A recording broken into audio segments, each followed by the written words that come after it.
En France, le ministre de l'Éducation nationale, M. Savary, va rendre public dans quelques jours une série de propositions sur les rapports entre l'enseignement privé et l'État. Et à cette occasion, une vingtaine de personnalités viennent de lancer un appel aux chrétiens pour la paix scolaire. Ils se déclarent convaincus qu'un dialogue sur la question scolaire est possible et nécessaire.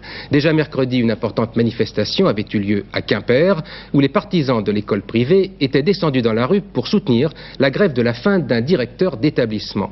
Nouvel élément à verser au dossier, les déclarations du père Guy Berthaud, le secrétaire général de l'enseignement catholique. Il passe pour un modéré, estime que les négociations sont bien nécessaires, mais il a précisé à Dominique Lory les points qui, selon lui, ne sont pas négociables. On ne peut pas céder sur le choix libre des parents par rapport à l'école. On ne peut pas céder sur l'autonomie des établissements dans l'expression de leur vie associative.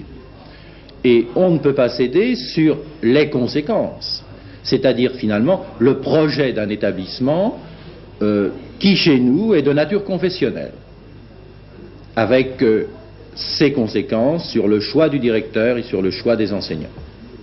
Est-ce que vous pensez que malgré ces restrictions, il est possible de créer un grand service public et laïque d'éducation? Alors nous voulons être clairs sur la signification de ces termes avant de répondre. Nous demandons au gouvernement de nous préciser son projet définitif. Jusqu'à maintenant, ce n'était pas clair pour vous? Non, le 20 décembre, il ne nous a pas semblé, si vous voulez, que ces réalités étaient clairement exprimées. Et au contraire, il nous a paru que ce qui était clairement exprimé, c'était une volonté d'assimilation à l'enseignement public et d'intégration de nos établissements. Les parents sont inquiets?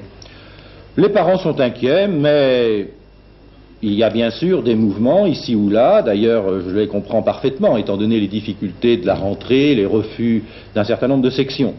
Donc il y a une fermeté qui s'exprime, mais ça n'est pas encore la guerre.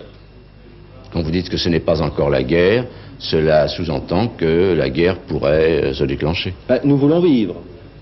Et si on nous coupait toute possibilité de vivre, il est bien évident que nous n'aurions pas d'autre réaction.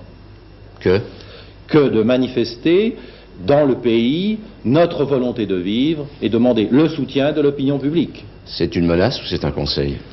C'est à la fois un conseil et c'est peut-être une menace dans la mesure où effectivement nous arrivons au bout des échéances.